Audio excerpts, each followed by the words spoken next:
Hi hello నమస్తే welcome to our channel. Delivery boys customer ఎక్కడుంటే అక్కడికి వెళ్ళి ఫుడ్ ఇవ్వడం వాళ్ళ విధి. కానీ లొకేషన్ శ్మశానం అయితే, అందులోనూ సమయం అర్ధరాత్రి అయితే, సరిగ్గా ఇలాంటి ఘటనే ఒక డెలివరీ బాయ్కి ఎదురైంది. శ్మశానం నుంచి వచ్చిన ఆర్డర్ చూసి బిత్తరపోయిన అతడు అక్కడికి వెళ్ళాక జరిగిన సీన్ చూసి బండి వెనక్కి తిప్పాడు. ఇప్పుడు ఈ వీడియో నెట్టింట వైరల్ అవుతుంది. అర్ధరాత్రి సమయంలో ఫుడ్ ఆర్డర్ రావడంతో డెలివరీ బాయ్ గూగుల్ మ్యాప్స్ చూసుకుంటూ లొకేషన్కు చేరుకున్నాడు. తీరా బైక్ ఆపి చూస్తే అది ఒక శ్మశానం.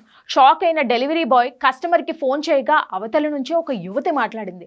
నేను శ్మశానం లోపల ఉన్నాను, ఫుడ్ తీసుకుని లోపలికి రా అని ఆమె ఆదేశించింది. దీంతో భయపడిపోయిన డెలివరీ బాయ్, మేడం ఇది శ్మశానం, ఇంత రాత్రిపూట నేను లోపలికి రాలేను, మీరు గేటు దగ్గరకు వచ్చి తీసుకోండి అని బతిమాలాడు. కానీ ఆ యువతి మాత్రం లేదు, నువ్వే లోపలికి రావాల్సిందే అని పట్టుబట్టింది. చుట్టూ చిమ్మ చీకటి, ఆపై శ్మశానం, లోపలికి రమ్మంటున్న అజ్ఞాత యువతి. దీంతో ఆ కుర్రాడికి చెమటలు పట్టాయి. ఆమె ఎంతకీ గేటు దగ్గరకు రాకపోవడంతో ఏదో తేడాగా ఉందని గ్రహించిన డెలివరీ బాయ్ నా వల్ల కాదు అంటూ వెంటనే ఆర్డర్ని క్యాన్సిల్ చేసి వెనక్కి చూడకుండా అక్కడి నుంచి బైక్ పై పరారయ్యాడు. ఈ వీడియో సోషల్ మీడియాలో వైరల్ అవ్వడంతో నెటిజన్స్ రకరకాలుగా స్పందిస్తున్నారు.